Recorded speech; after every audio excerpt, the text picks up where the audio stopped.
मेरे से भी गलती होती है, लेकिन क्या है, सीखना है तो थोड़ा बहुत सहन करना पड़ेगा। ठीक है, फ्यूचर में अगर आगे बढ़ना है तो थोड़ा सा तकलीफ सहना पड़ेगा। बताओ यहाँ से जो बंदे हैं कोई है जिनको हाइड्रोलिक्स के बारे में कुछ जानकारी है? बोलो, कोई यहाँ पे बता सकता है हाइड्रोलिक्स क्या है? हाँ बोलिए, तो नहीं बोल दीजिए, मैं आगे बढ़ूंगा। शांत रहे तो मेरे को समझ, मैं कंफ्यूज हो जाता हूँ कि आपको आता है क्या नहीं आता है, इसमें क्लियर नहीं होता है ना। बोलो, हाइड्रोलिक्स के बारे में आप सर लोगों को। हाइड्रोलिक प्रेशर के बारे में सुना था। हाँ, क्या? हाइड्रोलिक प्रेशर के बारे में सुना था। हाँ, तो हाइड्रोलिक प्रेशर ही हाइड्रोलिक्स का एक पार्ट है, पर हाइड्रोलिक बेसिक जानते हो क्या आप लोग? चंद्रकांत, चंद्रकांत फुलारी, सर बोलो, हाइड्रोलिक्स के बारे में जानते हो? वही जो जो गाड़ी डंपर नहीं रहता है, डंपर को वो ड्राइवर बैठे हाइड्रोलिक बैठे। जैक हो गया। चलो, मैं बेसिक हाइड्रोलिक्स का डेफिनेशन पूछ रहा हूँ, बेसिक हाइड्रोलिक क्या है? ट्रॉली वगैरह अरे वो हाइड्रोलिक सिस्टम हो गया, मैं हाइड्रोलिक्स का बेसिक पूछ रहा हूँ।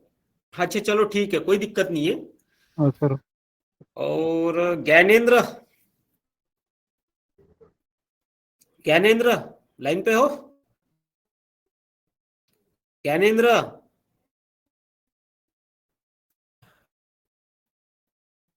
अरे यार क्या मतलब, मीटिंग ज्वाइन करके खाली बस शो। बोलो, हाइड्रोलिक्स के बारे में जानकारी है? बोलो, आप लोग सिविल का काम करते हो ना? आप लोग सिविल का काम करते हैं तो उसमें तो आपको पता रहना चाहिए कैलकुलेशन, सीमेंट में कितना पानी देना चाहिए, कितना क्या उसमें स्टेबिलिटी होता है, कितना स्ट्रेंथ होता है इतना पानी डालने से। बराबर है कि नहीं?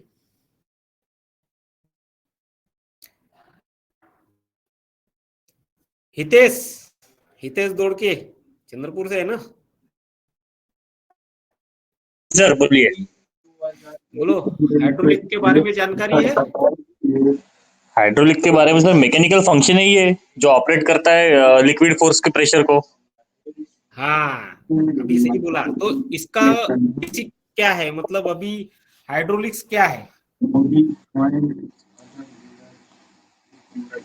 चलो ठीक है, चलो अपन एक काम करते हैं, स्टार्ट करते हैं। और एक बात बता रहा मैं, कुछ भी मन में डाउट रहा तो आप पूछो, आप छोटे नहीं हो जाओगे पूछने से। ठीक है, क्योंकि आप पूछोगे तो आगे बढ़ोगे। समझ में आ गया? क्योंकि नॉलेज जो है, नॉलेज एक महासागर है। जितना उसमें से, महासागर में से हम पूरा पानी नहीं ले सकते, लेकिन जितना ले सकते हैं अपने जरूरत के हिसाब से उतना लो। ठीक है, चलो स्टार्ट करते हैं हम हाइड्रोलिक सिस्टम। और ये आज का टॉपिक ध्यान से सुनो, इसके बारे में आपको जानकारी होना बहुत जरूरी है। सबको ये स्क्रीन नजर आ रहा है? Screen is visible? Yes sir, visible. हाँ सर, दिख रहा है, दिख रहा है। देखो, हाइड्रोलिक्स मतलब क्या होता है? हाइड्रो मतलब पानी होता है, ठीक है, और लिक्स मतलब विज्ञान होता है। मतलब हिंदी में इसको बोल सकते हैं अपन द्रव विज्ञान।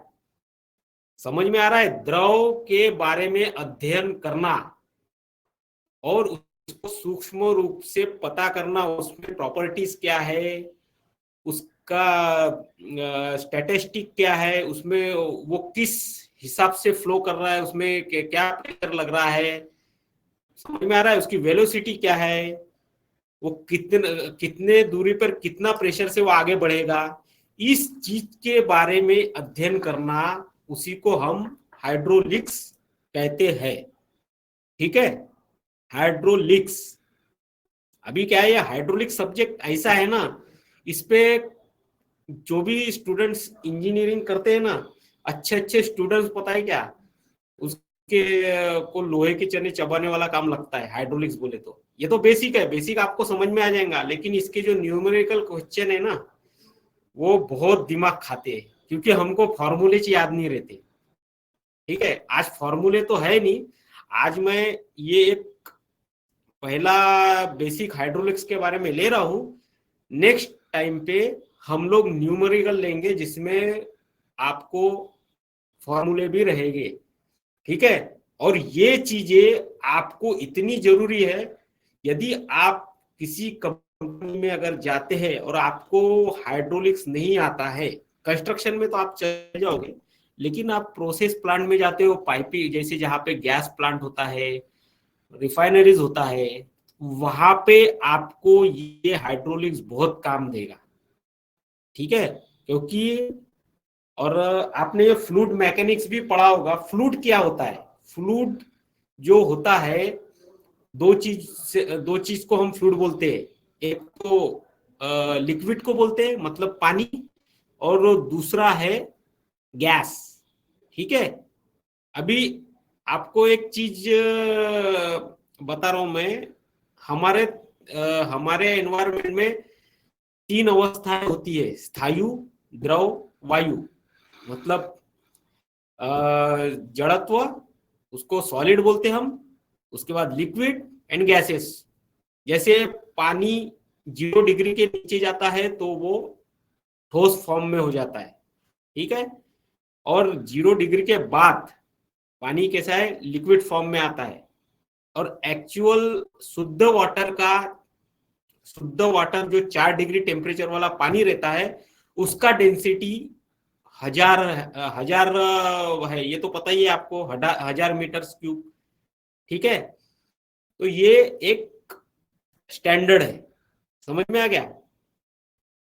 और हम जो है हाइड्रोलिक्स में जो है ठोस वस्तु के बारे में नहीं पढ़ते, हम सिर्फ इसमें लिक्विड, फ्लूइड मैकेनिक्स क्या हो गया, लिक्विड और गैस, इसी के बारे में हम पढ़ाई करते हैं। ठीक है, तो हाइड्रोलिक्स का मतलब मैंने बता दिया। अब देखो हाइड्रोलिक्स का ये बता दिया, hydraulic is a branch of engineering dealing with the study of behaviour of water when it is at rest और इन मोशन। समझ गया?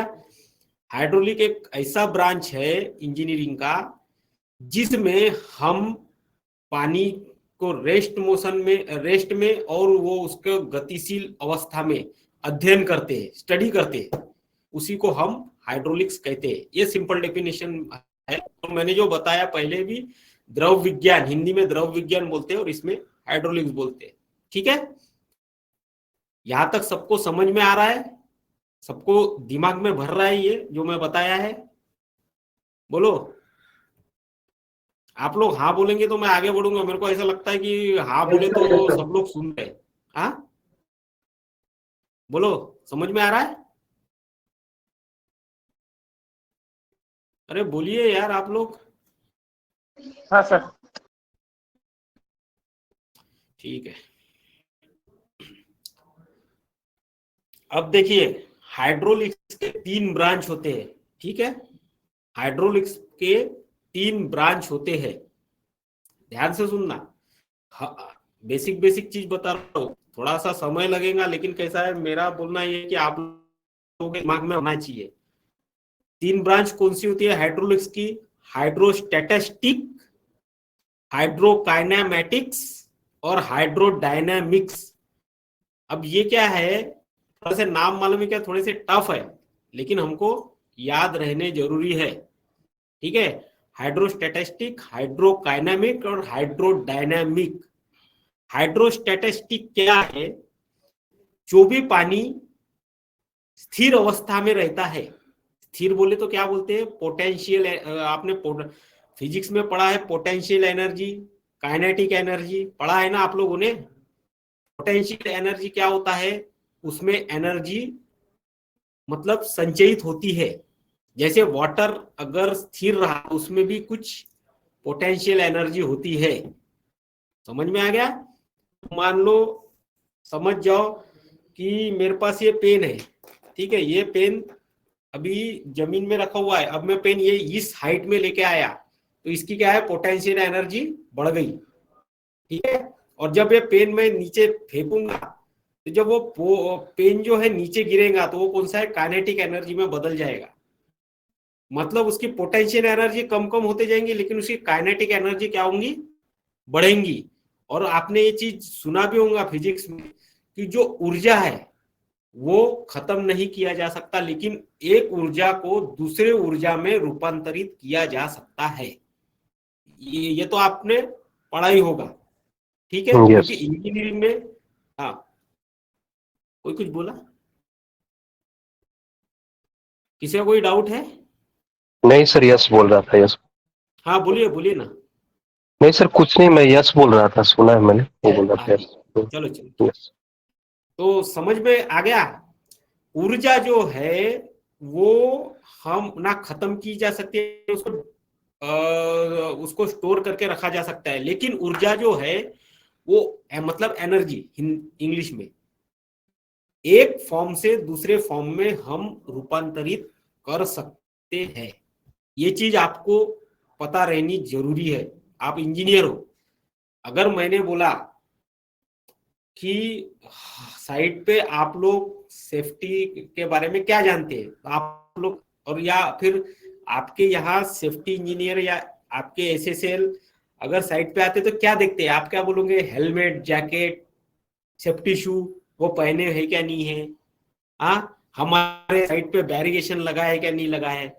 ये तो यार मालूम है क्या, एक लेबर भी बता सकता है, सुपरवाइजर भी बता सकता है। हम इंजीनियर है, हमको कैसे बताना है, हेलमेट उसने लगाया है, उसका हेलमेट का जो है स्ट्रेस इतना है, उसका विस्कोसिटी इतना है, बेल्ट का जो मतलब प्रेशर लग रहा है वो कितना होना चाहिए, बराबर है कि नहीं। ये हमको इंजीनियरिंग लैंग्वेज में बोलते आना चाहिए। उसके लिए आपको टेक्निकल बैकग्राउंड होना मजबूत, मतलब आपका टेक्निकल बैकग्राउंड मजबूत होना जरूरी है। समझ में आ गया। कोई भी वस्तु अगर ऊपर से नीचे गिर रही है तो उसका हर सेकंड में उसका वेट जो है 10 गुना बढ़ता है। अब 10 गुना क्यों बढ़ता है, क्योंकि न्यूटन का जो कांस्टेंट वैल्यू क्या है, 9.8, हम उसको 10 मानते हैं, 9.8। समझ में आ गया, समझ में आ गया। पोटेंशियल एनर्जी का फॉर्मूला क्या है, एम जी एच, मास, ग्रेविटी और हाइट, समझे। अब मान लो मैंने बताया जैसे ये पेन जो है मैं इस हाइट पे रखा हूं, यहाँ पे है मेरा पेन, इसका मास कितना है, मान लो 10 ग्राम है, ठीक है। यह कितने हाइट के ऊपर है, मान लो 4 मीटर के हाइट पे है, ठीक है, 4 मीटर के हाइट पे है, और इसका ग्रेविटी कितना है, 9.8। तीनों को मल्टीप्लाई कर लो तो इतना पोटेंशियल एनर्जी इसमें अभी है। तीनों को अपन मल्टीप्लाई करेंगे तो, और जब वो नीचे जाएगा तो पोटेंशियल एनर्जी कम होंगी, वेलोसिटी बढ़ेंगी। तो काइनेटिक एनर्जी का फॉर्मूला क्या है, हाफ mv²। समझ में आ गया। ऐसे कैलकुलेशन करना मतलब इंजीनियरिंग है। नहीं तो हम वर्कमैन की लैंग्वेज में बताते हैं, ऊपर से आदमी गिरेगा तो वो लगेगा, उसको चोट आएंगे, उसका फ्रैक्चर होगा। आपको इंजीनियरिंग लैंग्वेज में बताना है, ध्यान रखना, इसी को बोलते हैं इंजीनियर, ठीक है। तो इसका भी डिटेल अपन पढ़ेंगे। पहले तो हम एप्लीकेशन देखते हैं, वाटर के एप्लीकेशन। हमको ये वाटर मतलब हाइड्रोलिक का इस्तेमाल हमको कहाँ कहाँ होता है, क्यों होता है। तो इसमें क्या लिखा है, application of hydraulics in civil engineering. Mechanical में भी होता है, जहां जहां कंक्रीट का काम चलेगा वहां वहां हमको हाइड्रोलिक सिस्टम यूज होगा, और इसके बारे में बेसिक आपको पता होना चाहिए। सबसे पहले होता है वाटर सप्लाई। अभी देखो वाटर सप्लाई में, अब हमारे यहाँ नलों में पानी आता है, बराबर है। अब नलों में पानी कैसे आएगा, हवा में तो पानी आएगा नहीं, हमको कोई एक सोर्स चाहिए। जैसे एक लेक रहता है, तालाब रहता है, वहां से हम उसको इंटरनल सोर्स देते, मतलब इंटरनल सोर्स वाटर सप्लाई का, ठीक है। अब वो वाटर सप्लाई मान लो हमको वो एरिया में भेजना है, वो एरिया का कितना किलोमीटर डिस्टेंस है। अब वो किलोमीटर डिस्टेंस में वाटर सप्लाई करना है तो हमको कितने मतलब उसमें वेलोसिटी से हमको वहां पे भेजना है। ज्यादा भी नहीं होना चाहिए, कम भी नहीं होना चाहिए। ज्यादा वेलोसिटी होंगी तो हमारे पाइप डैमेज हो जाएंगे, कम रहेंगी तो वहां तक पानी पहुंचेगा नहीं। तो इसका कैलकुलेशन हमको करना पड़ता है, वहां पे हाइड्रोलिक सिस्टम हमको लगता है, ठीक है। एक एप्लीकेशन आपको समझ में आ गया। अब आगे है इरिगेशन। इरिगेशन मतलब सिंचाई होता है, ठीक है। हाँ, और एक चीज, सॉरी मैं पहले बता रहा, वाटर सप्लाई का और एक सिस्टम है। अब वाटर सप्लाई में जो पाइपलाइन जाते हैं तो उसमें जो ये गड्ढे खुदे रहते हैं, ठीक है। अगर मान लो पानी लीकेज कर गया तो वो जो है कितने देर में वो उसका सॉइल सस्टेन करना चाहिए, इसीलिए उसको कैसा एक्सकैवेशन करना है वो भी एक कैलकुलेशन में हाइड्रोलिक्स में आता है। वो पानी अगर मान लो पाइप फट गया तो वहां पे वो कैसा क्या डैमेज कर सकता है, उसका प्रेशर कितना होगा, ये सब चीज का कैलकुलेशन करना पड़ता है। और अब वो वाटर सप्लाई पानी का हमारे पास आउटसोर्स कहाँ है, क्या है, उसके बारे में भी हमको अध्ययन करना पड़ता है। नहीं तो क्या है, पानी अगर हमको हमारे पास आउटसोर्स नहीं होगा तो पानी पूरा बह जाएगा, हमको पानी मिलेगा नहीं। और आज के कंडीशन में ऐसी हालत है कि कई गांव ऐसे हैं जहाँ पे पानी हमको मिल नहीं रहे, पानी के लिए तरस रहे लोग। बाहर से टैंकर आते हैं, वो पानी भरते हैं। ज्यादातर यूपी बिहार में तो ऐसी कंडीशन है ही, ठीक है। चलो अगला, यहाँ तक समझ में आ गया सबको?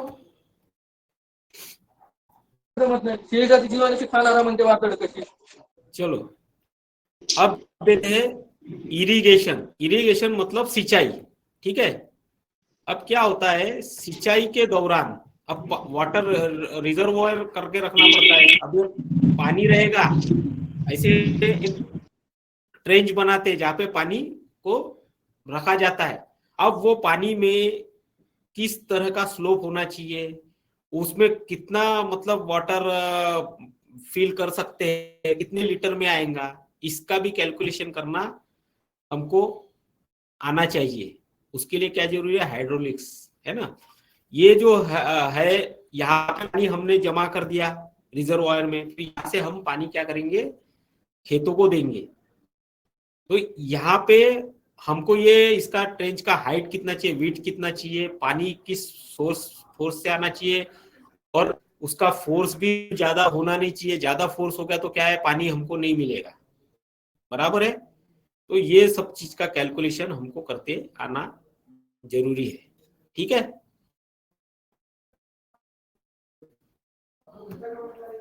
तीसरा एप्लीकेशन है वाटर पावर जनरेशन। अभी जैसे मतलब आपने हाइड्रो इलेक्ट्रिसिटी नाम सुना है। क्या होता है कि पानी क्या होता है, ऊपर से मतलब डैम से छोड़ते हैं, ठीक है। वो एक दरवाजे रहते हैं, दरवाजे को क्या करते हैं हम, पहले पानी वहां पे स्टॉक किया जाता है, फिर वो क्या करते हैं, दरवाजे खोलते हैं। वो पानी जो स्पीड से आता है, वो स्पीड से आने के बाद ये जो टरबाइन है ना, टरबाइन को क्या करता है, टकराता है। और टकराने के बाद क्या है, टरबाइन नाचने लगता है, गोल गोल गोल गोल घूमता है। और उससे क्या होता है, ये जो शाफ्ट लगे रहते हैं और इसमें एक क्या बोलते हैं उसको, तो जनरेटर रहता है, जनरेटर, ठीक है। ये घूमता है, वो शाफ्ट जनरेटर को घुमाता है, और जनरेटर को इतने स्पीड में घुमाता है कि वहां पे मैग्नेट इलेक्ट्रिसिटी पैदा होती है। फिर वो इलेक्ट्रिसिटी को फ्लो करते हैं हम सब स्टेशन से, ठीक है। एसी इलेक्ट्रिसिटी पैदा होती है, बराबर है। लेकिन अब आप लोग ये सोचते होंगे ये सब स्टेशन बनते हैं, यहाँ पे इलेक्ट्रिक को अपन स्टोर करके रखते होंगे। एसी सप्लाई को स्टोर नहीं कर सकते, ये बात आप ध्यान रख लेना। जैसे ही हम यहाँ से अगर पावर सोर्स छोड़ते हैं सब स्टेशन में, तो वो पावर अपन क्या 420 किलोवाट छोड़ते हैं, इतना तो अपने को लगता नहीं है। फिर वो सब स्टेशन में जाके डिस्ट्रीब्यूट होता है। हम तो 220 वोल्ट तक का करंट लेते हैं हमारे घर पे, बराबर है ना। तो क्या होता है, ये जो पावर जो एक्स्ट्रा पावर है, उसके लिए ये सब स्टेशन बनाए जाते हैं, उसको रेजिस्ट कर करके लिमिटेड पावर सोर्स वहां पे भेजा जाता है। वो तो पावर सोर्स की बात होगी, अपन हाइड्रोलिक्स की बात कर रहे हैं। तो अब यहां से जो आप पानी का सोर्स भेजोगे उसको किस वेलोसिटी में जाना चाहिए। ज्यादा अगर अपन पानी फोर्स से भेज दिए तो वो भी नुकसान है, गांव को नुकसान हो सकता है, या बाढ़ में किसी के घर पे पानी भी घुस सकता है। तो उसके लिए भी एक डैम बनाते हैं, बराबर है।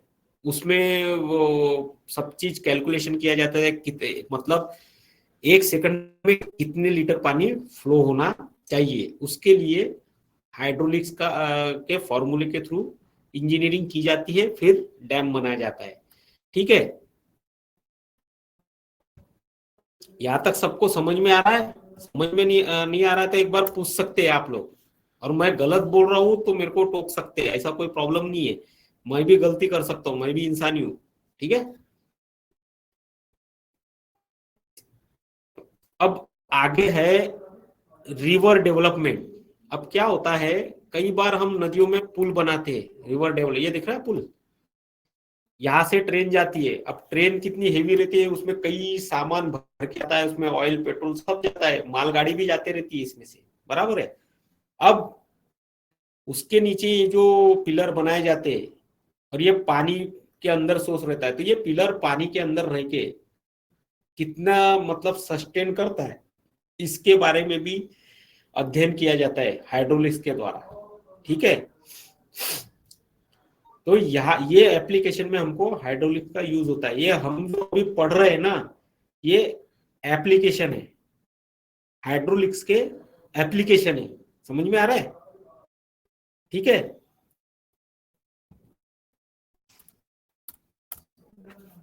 अब है फ्लड कंट्रोल। जैसे कि मैंने बताया, देखो ये डैम है, ठीक है, ये क्या है, ये डैम है। अब यहां से मान लो पानी हम छोड़ रहे हैं, ये देखिए छोटे छोटे दरवाजे बने पड़े हैं, है ना। अब ये इसको स्लोप में क्यों रखा गया है, अगर मान लो डायरेक्ट पानी अगर मतलब वर्टिकल पोजीशन में डालेंगे तो क्या होगा, पानी इतना प्रेशर से आएगा कि वो क्या है, डैमेज कर सकता है डैम को, इसीलिए वो स्लोप रखते हैं, बराबर है।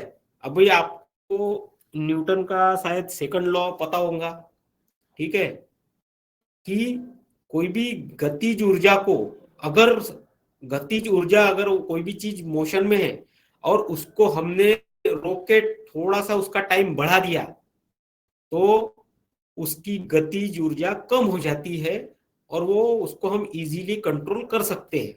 अब मान लो एक क्रिकेट का बॉल होता है, अगर जब क्रिकेट का बॉल में जब हम कैच पकड़ते हैं तो कभी भी फील्डर क्या करता है, कैच को ऐसे पकड़ के पीछे खींचता है हाथ। क्यों खींचता है, क्योंकि वो क्रिकेट का बॉल जो है वो गतिज काइनेटिक एनर्जी से आता है, बॉल ऐसे आता है उसके हाथ में स्पीड से, तो वो गति को एकदम से अगर वो रोक ले तो उसके हाथ को क्या होगा, डैमेज होगा, और उसकी गति एकदम से शून्य हो जाएंगे। मतलब टाइम कम टाइम में अगर तुम कोई भी गतिशील वस्तु को रोकेंगे तो क्या है, ज्यादा डैमेज करेगा। तो इसीलिए क्या करता है वो, जैसी बॉल आता है तो उसको पीछे खींचता है, मतलब वो बॉल का जो है टाइम वो 0 से 2-3 सेकंड बढ़ गया, 2-3 सेकंड बढ़ गया, तो वो क्या हो गया, उसका स्पीड कम हो गया। तो वही प्रिंसिपल पे यहाँ पे स्लोप दिया जाता है। स्लोप में क्या होता है कि उसका जो है स्लोप से मतलब वाटर जो फ्लो होता है वो क्या होता है, उसका स्पीड कम हो जाता है, मतलब टाइमिंग बढ़ जाता है। टाइमिंग बढ़ गया तो स्पीड कम हो जाता है। हेलो, हाँ बोलिए सर। हाँ हाँ हाँ, ठीक है सर, ओके। संजय सर, तो यहाँ तक सबको समझ में आ रहा है क्या, पहले बताओ भाई।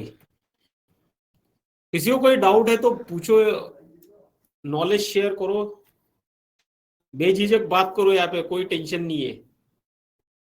बोलो, किसी को कोई इशू है यहाँ तक, समझ में आ रहा है? बोलो।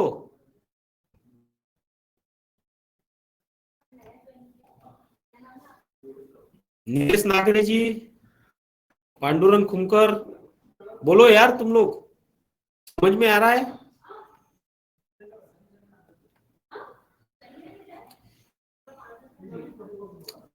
आप लोग अगर ऐसे शांत बैठे होंगे ना तो कोई मतलब नहीं है फिर, समझे?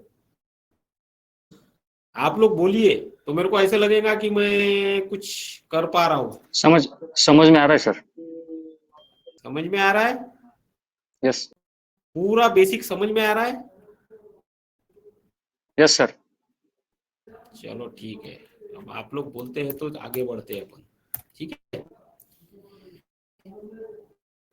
ये हो गया है एप्लीकेशन वाटर के, हमको हाइड्रोलिक्स सिविल इंजीनियरिंग में कहाँ कहाँ लगता है, ये उसके एप्लीकेशन हो गए। समझ में आ गया? अब चलो फिर से हम ब्रांच में आ जाते हैं, हाइड्रोस्टैटिक्स का डिटेल इंफॉर्मेशन, हाइड्रोस्टैटिक, काइनेमेटिक्स और हाइड्रोडायनेमिक, इसके बारे में अभी हम पढ़ेंगे डिटेल में। हाइड्रोस्टैटिक्स मतलब क्या होता है? हाइड्रो मतलब पानी, स्टैटिक्स मतलब संचय, मतलब स्टोर। समझ में आ गया? मतलब जो पानी साइलेंट मोशन में है उसका कितना प्रेशर है, इसके बारे में अध्ययन करना, इसी को हाइड्रोस्टैटिक्स कहते हैं। देखो, is a branch of fluid mechanics dealing with the behaviour of fluid when it is at rest. जब पानी रेस्ट कंडीशन में रहता है, उस पर जब हम अध्ययन करते हैं तो उसको हाइड्रोस्टैटिक कहते हैं। समझ में आ गया? अब वो किन किन चीजों पे हम अध्ययन करते हैं? Water pressure on gates of dam, जैसे मैंने बताया आपको, जो डैम का गेट है उस पे वाटर प्रेशर कितना होना चाहिए। अभी देखो ये बता रहा मैं, ये क्या है? ये एक टैंक है, इसमें हमने पानी भर दिया, ठीक है? अब ये पानी टॉप लेवल में और ये बॉटम लेवल में कितना प्रेशर लगा रहा है, समझ गए? अभी ये पानी का डेंसिटी कैसे निकला? 1000 ही हम क्यों बोलते हैं? क्यों हम डेंसिटी 1000 बोलते हैं? स्पेसिफिक डेंसिटी तो पता ही है ना आपको, रॉ क्या बोलते हैं उसको, तो वाटर 1000 मतलब 1000 से मल्टीप्लिकेशन करना पड़ता है कोई भी लिक्विड के डेंसिटी का। जैसे पेट्रोल का डेंसिटी 800 होता है, तो क्या उसको अपन किससे करेंगे मल्टीप्लिकेशन? 1000 से करेंगे। समझ में आ गया? तो जैसे मान लो अभी 1000 बाय 1000 का हमारे पास एक वेसल है, उसमें हम पानी डाल रहे हैं 1000 लीटर, तो उसका जो वेट आता है, ठीक है, वहां से हमने डेंसिटी एक मान लिया 1000 है करके पानी का। समझ में आ गया?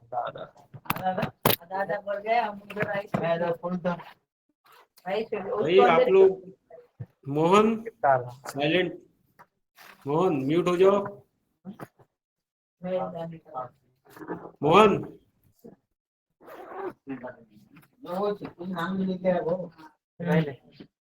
ठीक है?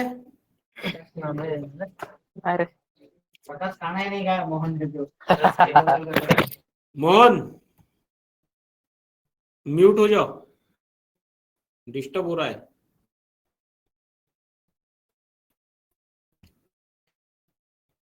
ठीक है, यहां तक सबको समझ में आ रहा है?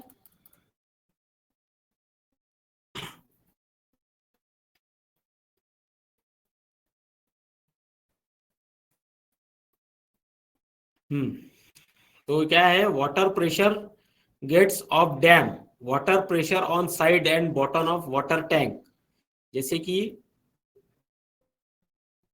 अब ये डैम में जो है प्रेशर, ये देखो, एक मिनट, ये यहाँ पे पानी जो हमने भर के रखा है, यहाँ पे कितना प्रेशर है, ठीक है, इसकी कैलकुलेशन हमको करना है, ठीक है? पानी के यहाँ पे कितने प्रेशर में, यहाँ पे कितना प्रेशर है और ये यहाँ पे नीचे जाने के बाद उसका कितना प्रेशर हो सकता है, इसके बारे में हमको कैलकुलेशन करना पड़ता है। ठीक है, तो ये हाइड्रोस्टैटिक्स में हम यहाँ पे कैलकुलेशन करते हैं। दूसरा जो है water pressure on side and bottom of water tank. मान लो अगर हम ऊंचाई पर टंकी रख रहे हैं, बराबर है, और या फिर नीचे रख रहे हैं, तो नीचे तो कोई प्रॉब्लम ही नहीं है, बराबर है। लेकिन अगर हम टंकी ऊपर के हाइट में रख रहे हैं तो क्या होगा, पानी का प्रेशर ज्यादा बढ़ेगा, क्योंकि जितना हाइट में पानी सॉरी फोर्स ज्यादा बढ़ेगा, पोटेंशियल एनर्जी बताए ना बढ़ता है, तो उस लेवल में हमारा टैंक कितना सस्टेन करेगा, हमको कितने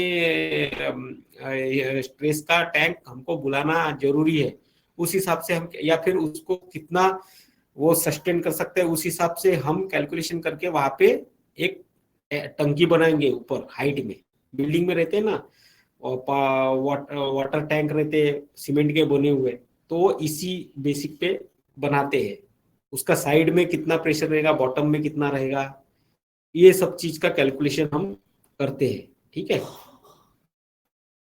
तो ये हो गया हाइड्रोस्टैटिक्स। ठीक है, हाइड्रोस्टैटिक मतलब संचयित पानी के बारे में अध्ययन करना, उसको बोलेंगे हम hydrostatics. When water in rest motion, that is hydrostatics. Hydrokinematics, अबे हाइड्रोकाइनेमैटिक क्या है, is the branch of fluid mechanics dealing with the behavior of fluid when it is in motion without reference to the forces responsible for flow। अभी देखो, अभी पानी flow हो रहा है, अभी हमने क्या पढ़ा, पानी जो है स्टोर जो पानी है उसके बारे में अध्ययन किया। अभी क्या है ये काइनेमैटिक्स, मतलब जो मोशन में है पानी, मतलब पानी गतिशील अवस्था में है, तो उस पर अध्ययन करना मतलब क्या है, kinematic without reference of force. हम इसमें फोर्स को कैलकुलेट नहीं करते। फोर्स के बोले तो क्या होता है, पानी मोशन कर रहा है, भाग रहा है, तो वो क्यों भाग रहा है, उस पर कुछ फोर्स लग रहा है तभी भाग रहा है ना। फोर्स का फॉर्मूला क्या है, मास इनटू डिस्प्लेसमेंट। कोई भी एक वस्तु है, उस पर जब तक वो वस्तु तब तक मूव नहीं करेंगी जब तक उस पर कोई एक्स्ट्रा फोर्स हम लगाएंगे नहीं, समझ गए। तो उसका मास जितना होगा वो इजीली हम सरका सकते हैं, लेकिन मास उसका जितना बड़ा होगा तो वो क्या है, उसको हमको फोर्स उतना ही ज्यादा देना पड़ेगा। ठीक है, तो वो जब तक डिस्प्लेसमेंट नहीं होता तब तक हम ये नहीं कह सकते कि उसमें कार्य हुआ है। कार्य को जूल में हम कैलकुलेट करते, ये तो पता ही है आपको, है ना। तो जैसे फोर्स का, जैसे मैंने बताया फॉर्मूला कि मास इनटू डिस्प्लेसमेंट, बराबर है, इसका जो कैलकुलेशन आता है हम जूल में लेते हैं। समझ में आ गया। तो study of velocity of water, जैसे अगर वाटर का जो वेलोसिटी है वो वेलोसिटी कितना रहेगा, वेलोसिटी के बारे में पता है आपको। वेलोसिटी का जो न्यूटन का जो सेकंड लॉ है, क्या बोलते हैं, आंतर, वो बोलते हैं ना प्रारंभिक वेग अंतिम वेग, इसके बारे में सुना है कभी। Initial speed and ending speed, ये पढ़ा है आप लोगों ने, पढ़ा नहीं है तो पढ़ लेना। ठीक है, तो ये चीज क्या है, वेलोसिटी ऑफ वाटर, पानी का वेलोसिटी कितना है। अगर ज्यादा वेलोसिटी है तो उसको कम वेलोसिटी में कैसे कैलकुलेट करना, क्या वहां पे फंक्शन करना, जैसे मैंने बताया। एक सेकंड आपको बताता है।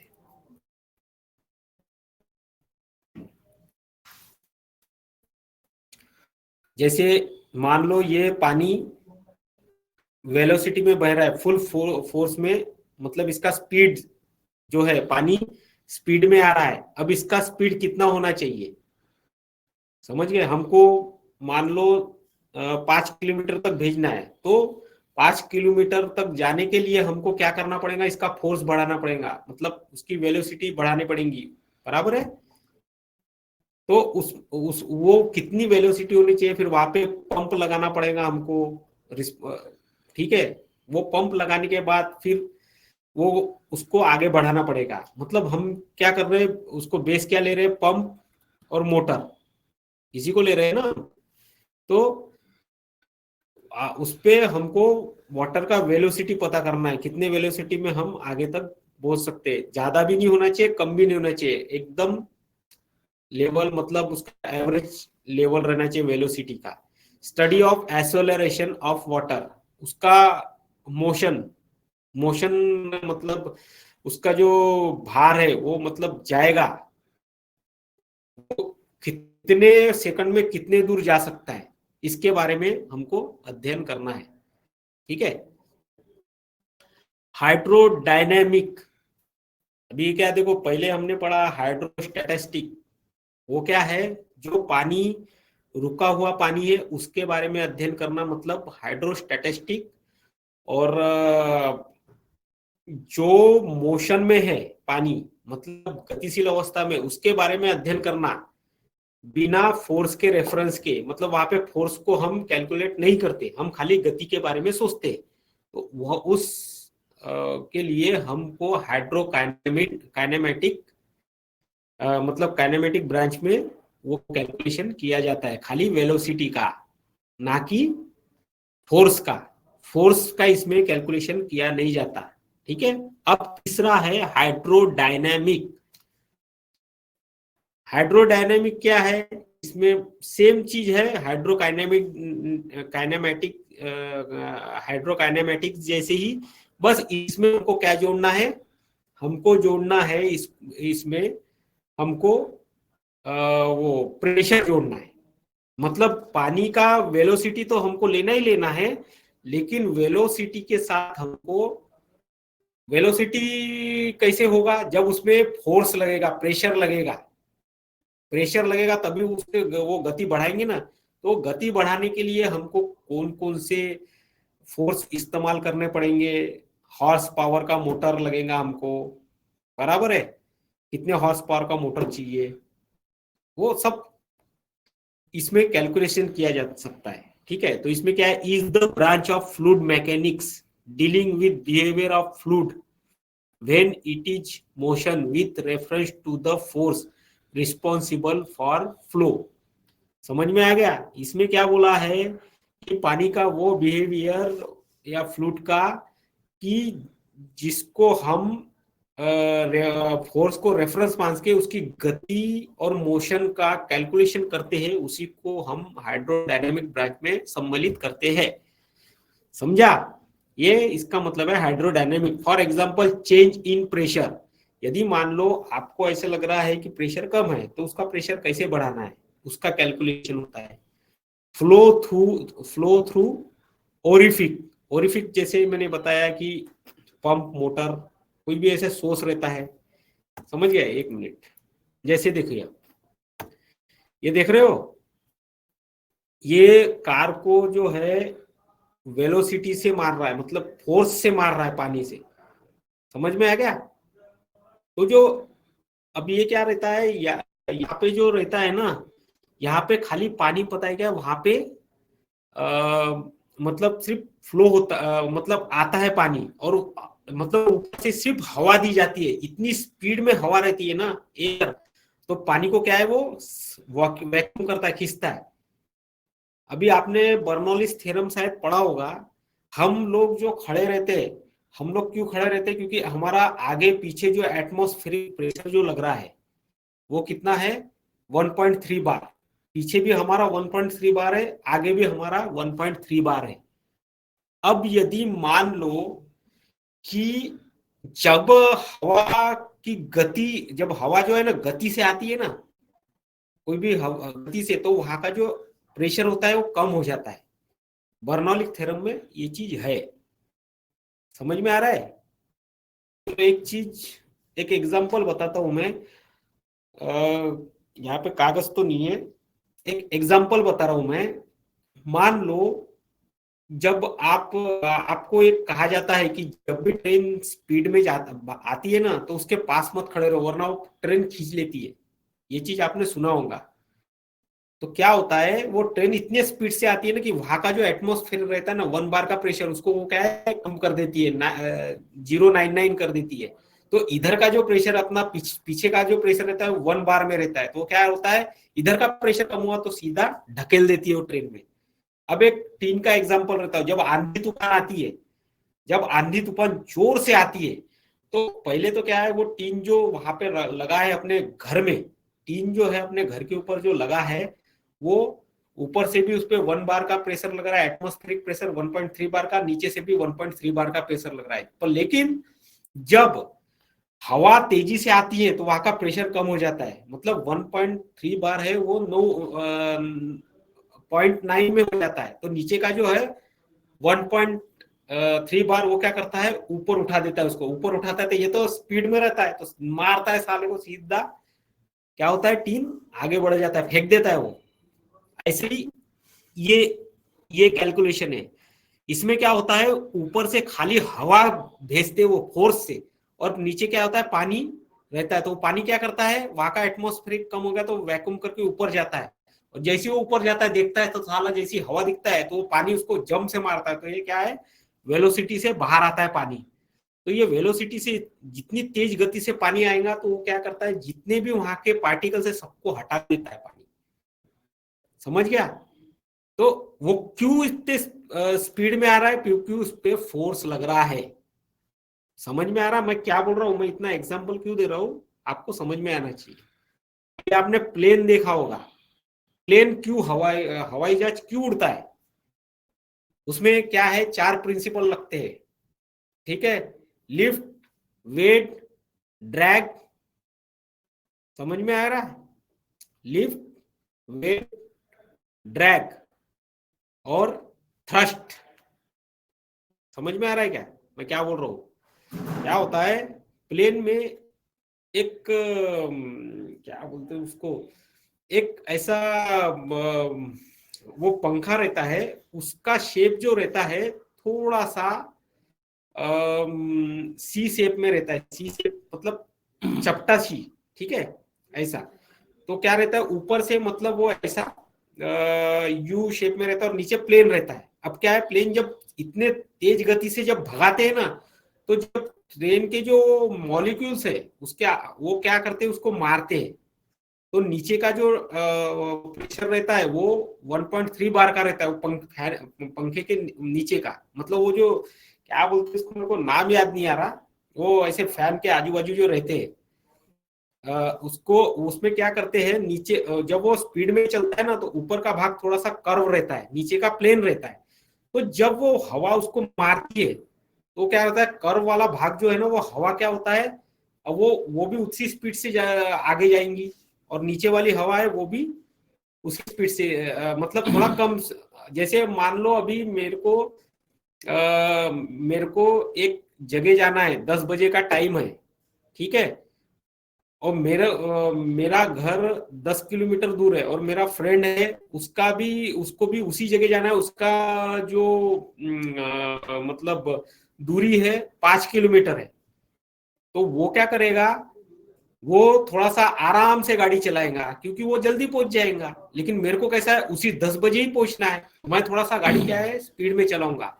तो वो जो कर्व एरिया रहता है एरोप्लेन का, तो वो क्या रहता है, वहां पे थोड़ा सा एयर कैसा है, दूरी से जा रही है, तो उसको तो उसी टाइम पे पहुंचना है, तो क्या है, हवा ज्यादा स्पीड में जाने की कोशिश करेंगी, और जब हवा का प्रेशर ज्यादा होगा तो क्या होगा, वहां का ऊपर का प्रेशर, हवा का स्पीड ज्यादा होगा तो ऊपर जो बोलते हैं ना काइनेटिक एनर्जी, अगर सॉरी क्या बोलते हैं, हाँ काइनेटिक एनर्जी मतलब वेलोसिटी जितनी ज्यादा रहेंगी उतना प्रेशर कम होता है। तो नीचे का जो प्लेन भाग रहता है फैन के पंख का, तो वो क्या होता है, वहां से हवा तो सेम लेवल पे जा रही है 1.03 बार पे, लेकिन ऊपर का जो है प्रेशर मतलब ज्यादा गति से हवा मार रही है, तो वो क्या है, वहां का जो एटमॉस्फेयर है वो कम हो जाता है। तो ऊपर का कम हो गया तो नीचे का क्या होता है, जो दबाव है हवा का वो उसको ऊपर उठाता है, ऐसा उठता है ना वो प्लेन। फिर उसके बाद उस पे जो वो फैन लगे रहते हैं वो क्या है, उसको ढकेलते। समझ में आ गया? उसकी, और जब भी कोई भी चीज की गति बढ़ती है ना, तो हमारा जो है मतलब वेट कम हो जाता है। जैसे मान लो अब हम बाइक चला रहे हैं, अगर बाइक अगर रोक दिए और दोनों पैर हमारे ऊपर रहे तो हम गिर जाएंगे क्योंकि संतुलन नहीं रहेगा। लेकिन अब गाड़ी अगर हम 100 के स्पीड से चलाए तो एकदम ऐसे लगता है एकदम हम हवा में उड़ रहे हैं, क्योंकि प्रेशर कम हो जाता है हमारा, जो दबाव रहता है नीचे। समझ में आ रहा है? तो क्या होता है, ये पानी को जो जिस फोर्स से मार रहे हैं, इससे क्या हो रहा है, पूरे जो मौलिक इसमें से कचरा है हट जा रहा है ये। तो ये पानी में कितना प्रेशर होना चाहिए इसका भी कैलकुलेशन हमको करना पड़ता है विथ वेलोसिटी और pressure.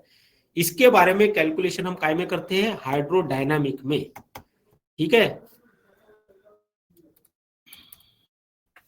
Change in pressure, flow through orifice water pressure due to bend in pipeline. कई बार क्या होता है, अब आपको बता रहा, जैसे मान लो अब हम पाइपलाइन से पानी को सप्लाई भेजना है, ठीक है।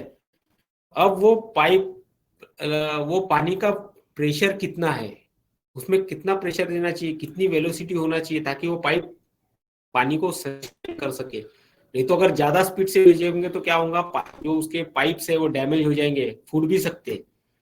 तो उसके लिए भी एक कैलकुलेशन होता है, वो कैलकुलेशन हमको इसमें करना पड़ता है। उसको क्या है, फोर्स और वेलोसिटी, इसका कैलकुलेशन हम करते हैं। क्योंकि कोई भी पानी जब हम फेंकते हैं ना, ये पानी दिख रहा है, कोई भी हम पानी जब फेंकते हैं ना तो वो मोशन पकड़ लेता है, ठीक है ना, वो एक जगह नहीं रहता।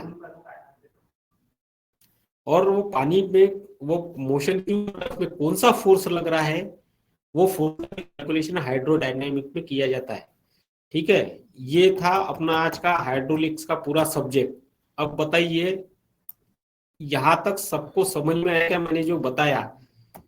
आप लोग बोलिए, बोलेंगे नहीं तो फिर मेरे को सही नहीं लगेगा। आप लोगों को बात करना है। क्यों 15 पार्टिसिपेंट क्यों हो गए, बाकी लोगों ने क्यों छोड़ दिया?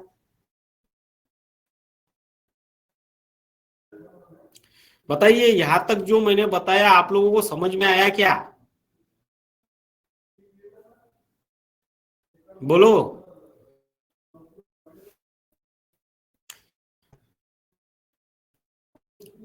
रईस राजपूत जी बोलिए।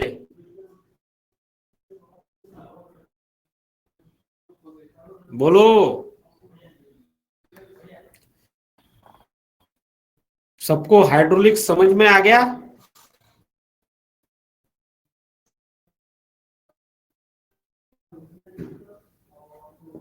किसी का कुछ सवाल जवाब है, किसी की कोई शंका कुशंका? हेलो। हाँ बोलो। हाँ सर। बोलो रईस भाई। नहीं सर, समझ में ओके, आया? वही सर का। हाँ सर, आया है। आगे मतलब फिर ऐसे तो हाइड्रोलिक्स के बारे में पूछेंगे तो गड़बड़ाओगे तो नहीं? अभी नहीं हाइड्रोलिक्स सर। पूरा नहीं हुआ सर है, मैं ये बेसिक था। अनम्यूट बोलने के लिए अनम्यूट कर रहा था, लेकिन वो नहीं हो पा रहा है इसमें। अरे मैं ध्यान तो मैं मालूम है क्या, वो सब चीज नहीं पूछ रहा। मैं ये बोला तुमको समझ में आया क्या? Yes sir. Swapnil, Swapnil दौले।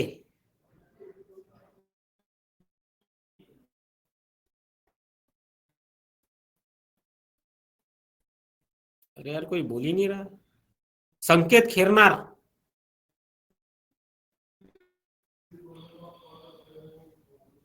Yes sir, समझ में आ गया सर। समझ में आ गया हाइड्रोलिक्स? Yes sir. लेकिन ये दिमाग में रखना, आगे बहुत काम देगा। जरूर सर। चलो ठीक है, धन्यवाद। फिर मिलते हैं अगले सेशन में। इसके न्यूमेरिकल क्वेश्चन भी रहेंगे, इसमें कैलकुलेशन बहुत हार्ड रहते हैं, याद रखना। अगर जिसको हाइड्रोलिक आ गया ना तो ये समझ जानेगा कि आपको पावर प्लांट में या फिर अपना रिफाइनरी में आराम से जॉब लग जाएगा। 80-90 हजार कोई भी कंपनी आपको दे देगा बिंदास। लेकिन उसके लिए हाइड्रोलिक्स आपका बहुत जरूरी है, उसमें पकड़ होनी जरूरी है। हाइड्रोलिक्स एक आर्ट है इंजीनियरिंग का। क्योंकि क्योंकि हमारा जो पृथ्वी है ना, वो क्या है, पानी की सतह से भरा हुआ है। खाली हमका एक पार्ट हम जमीन में रहते हैं, बाकी पूरा पोर्शन क्या है, पानी से भरा हुआ है। इसीलिए हाइड्रोलिक्स सब्जेक्ट, फ्लूइड मैकेनिक्स बहुत जरूरी है। ठीक है, चलो ठीक है, धन्यवाद। मिलते हैं अगले सेशन में। जय हिंद, जय भारत।